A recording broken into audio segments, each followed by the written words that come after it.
Oi gente, bem-vindo ao nosso canal, nessa série Psicanálise e Cinema, em que eu abro espaço também às vezes para algum vídeo sobre séries, por exemplo. E hoje eu gostaria de comentar um dos episódios do Black Mirror, que é Striking Vipers. Como sempre eu faço esse aviso, para comentar eu preciso dar spoilers, então para quem não assistiu e não tem esse interesse de saber da história, vá assistir primeiro, depois volte para ver o comentário, né? E o segundo aviso, que a gente não está aqui psicanalizando personagens, nem psicanalizando uma narrativa como cinematográfica, né? A gente está utilizando esse material para falar um pouquinho de psicanálise. E a primeira coisa a falar, depois desses avisos, é a gente falar sobre o tema do episódio, né? O tema é basicamente, para ser bastante sucinto, são dois amigos, né, que gostam de jogar videogame, jogam um jogo que se chama Striking Vipers, numa certa época, quando são jovens. Depois então passam-se 10 ou 11 anos e eles se reencontram quando um deles está casado, né, com aquela namorada que ele tinha no tempo da amizade com esse colega, inclusive que ele conhecia, e ele já tem um filho, né, e o outro acabou de se separar, né. Então a gente tem aí o Danny e a Teal, que são esse casal que já se conheciam nesse tempo e que vão ficar juntos, vão ter um filho. E a gente tem o Carl, que é esse que jogava junto o videogame e que depois vai se reencontrar com um amigo no aniversário dele, uma festa de aniversário dele, né? Bom, o que acontece é que nesse reencontro, esse amigo o presenteia com o aparelho para poder jogar o Striking Vipers de novo, mas é diferente, agora ele entra no jogo, né? Nesse tempo ele entra no jogo e eles passam a jogar com os mesmos personagens que eles usavam antes, né? O Carl, esse que se separou, né? O Carl é uma mulher e o Danny escolhe um homem, que é o Lance, né? Então, eles começam a jogar, só que eles se envolvem, né? Dentro do jogo, né? Aquela mulher e aquele homem que existem dentro do jogo e no qual eles estão inseridos, porque eles estão dentro do jogo, tendo as sensações do jogo, né? A realidade virtual nessa ficção funciona assim, e eles se envolvem, eles começam a ter um relacionamento sexual no jogo, né? Isso vai ter uma série de efeitos no casamento, no relacionamento do Carl com a sua namorada, né? No casamento do Danny com a Teal, e depois isso vai se desenrolar para uma questão sobre a sexualidade, sobre o posicionamento sexual, o desejo sexual, né? Que fundamentalmente quem vai se colocar é o Danny, né? Enfim, esse é o desenrolar básico do filme. O que eu queria tratar, aproveitando essa narrativa para falar da psicanálise, é falar sobre a questão da sexualidade, né? Isso de que ali a gente tem as personagens na vida real, no filme, eles são heterossexuais, né? Então o Danny se casou com a Teal, tem um filho e eles estão inclusive no momento do casamento que eles pensam em ter um segundo filho, mas eles precisam ficar regulando, né, a hora de transar para que haja a fecundação, o que já é desestimulante, vamos dizer assim, no casal. E está se vivendo um momento no casal em que o Danny olha para outras mulheres, né? Isso tudo é mostrado na narrativa. Então aquele momento mais complicado, mais rotineiro talvez do casal, né?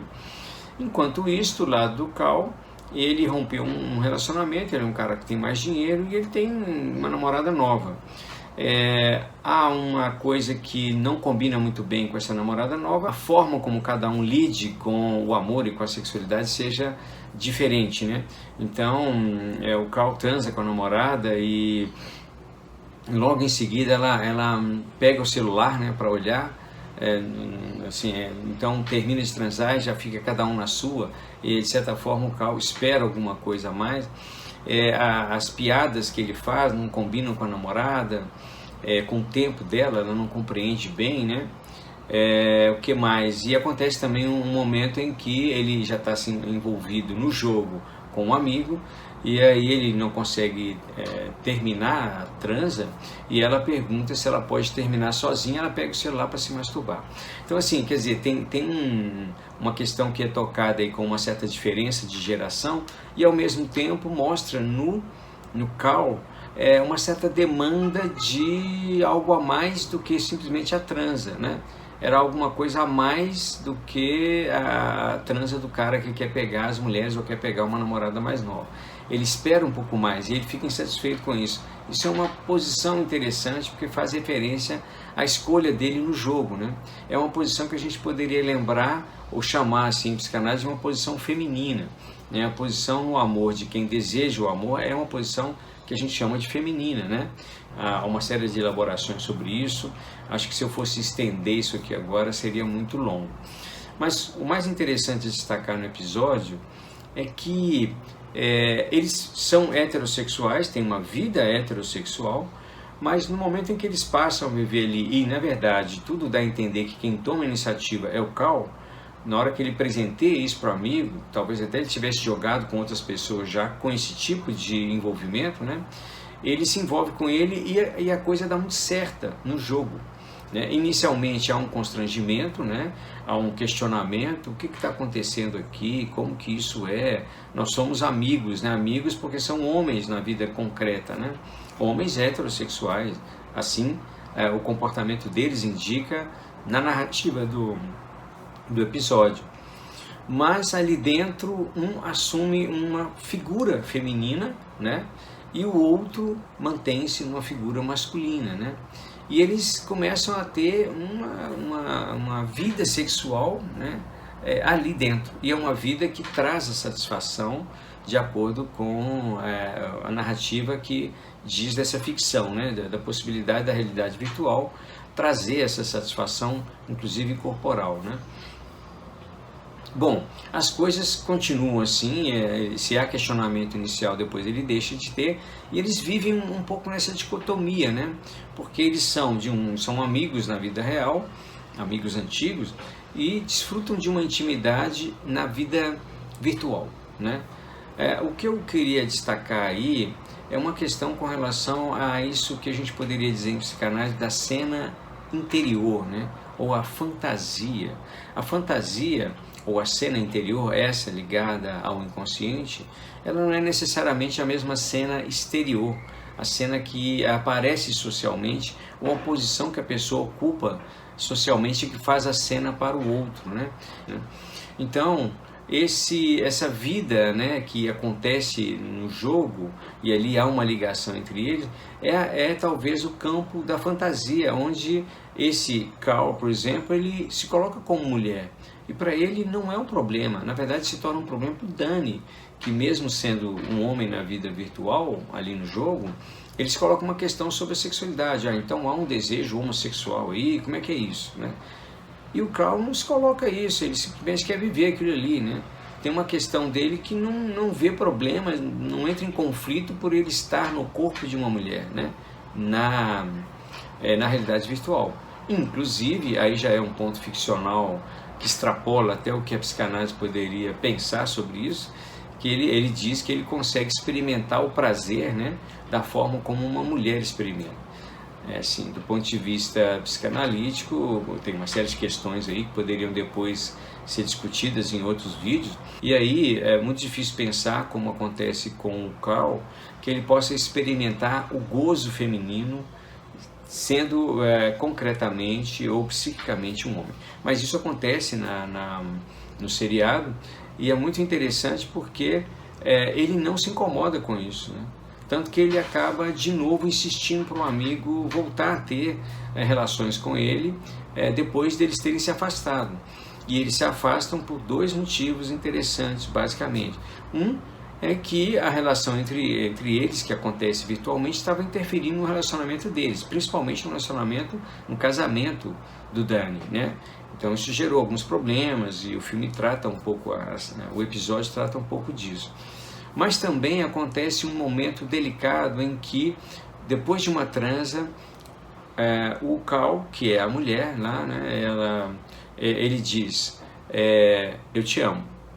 Então isso chega no ouvido do personagem que é o Danny, né, lá dentro da realidade virtual, como algo complicado, assim, como assim, né, assim, então era uma trans, assim, ainda estava sendo possível, estava tendo problemas, mas vem um eu te amo, o que fazer com isso? É esse momento em que o Danny, então, ele sai do jogo, ele propõe ao Cal, quando eles encontram na realidade concreta, nessa nossa realidade compartilhada, ele propõe que eles se beijem, para ver se eles sentem alguma coisa, né?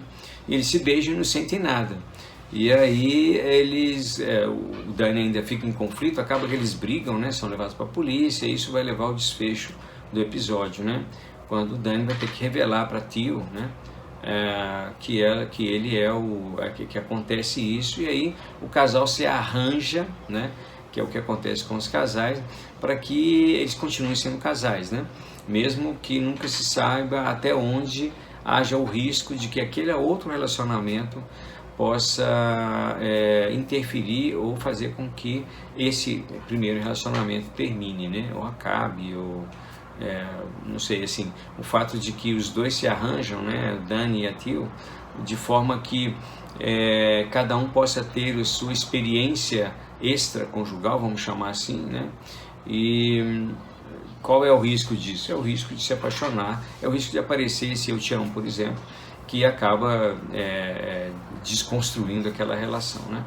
Um fato interessante a se destacar é que há uma diferença, né, entre o que é a cena social e a forma como as pessoas se constituíram em relação ao objeto de desejo, objeto de amor, e aquilo que vive muitas vezes na fantasia, que é outro tipo de satisfação, outro tipo de possibilidade de satisfação e de desejo, ou mesmo de amor, né? Então é possível pensar isso a partir desse episódio bastante interessante do Striking Vipers, né? E é claro que ele poderia se aplicar a qualquer outro caso, de qualquer outro tipo de escolha, né? Mesmo que fosse um casal homossexual e que de repente pessoas que têm relações homossexuais e que no jogo estariam dentro de uma fantasia heterossexual. Poderia ser o inverso, por exemplo, né? Mas é muito interessante o conflito que se gera e como coloca em questão a posição, principalmente do Danny, né? Porque ele fica sem saber se ele é homossexual, se isso é um desejo, se isso existe no mundo concreto ou está ali na fantasia. Mesmo que na fantasia, chamando fantasia o mundo virtual, o jogo dele, mesmo que na fantasia ele esteja transando com uma mulher, né? Que é a personagem. Então essa é a grande questão, né? Assim, há uma cena social onde o sujeito se constitui e se coloca nessa cena, né? Muitas vezes com a sua definição de objeto de desejo, objeto de amor muito clara, mas a fantasia ela não é necessariamente assim, né? A fantasia ela compõe, como ela se constituiu desde a nossa infância e passa pela sexualidade infantil, ela não tem essa definição extremamente rígida ou enrijecida. Há uma plasticidade que para alguns sujeitos é mais visível, mais possível, para outros não é possível ou é impossível, né? De essa mudança de lugar, esses questionamentos a respeito da sexualidade. O Danny continua transando com uma mulher, mesmo que no mundo virtual, mas como ele sabe que é um amigo, né, no mundo concreto, isso o toca nessa questão sobre ser gay ou não ser gay, né? Enquanto para o Cal isso não tem importância nenhuma. Inclusive ele se coloca como mulher e desfruta disso de acordo com a narrativa do filme, né? No final eles continuam se encontrando, né? Tem uma medida que eles encontram para isso. E, enfim, o que eu queria transmitir ou falar era sobre justamente a possibilidade de pensar que a sexualidade não tem essa definição inicial e que muitas vezes as pessoas vivem de forma camuflada, escondida. A gente sabe isso pela clínica também, faz parte da clínica analítica, as suas próprias fantasias de diversas formas, né? Diversas formas que não podem aparecer ou que não devem aparecer socialmente, né? Justamente porque não combinam com a imagem ou produzem aquilo que seria vergonha ou alguma coisa assim, né? Então eu acho que o Striking Vipers serve para falar sobre isso, né? e é interessante porque é um jogo de luta, e há ali uma luta, de certa forma, simbolizada mais pelo Dany em relação à sua própria questão com a sexualidade que é desencadeada ali. A Teal é aquela personagem que quer manter a família, que quer o casamento e que não quer deixar também esse homem que ela ama, né? Enfim, era isso, um pequeno comentário, espero que tenha sido interessante. Se você gostou, deixe seu comentário, sugestão, indique também e até o próximo.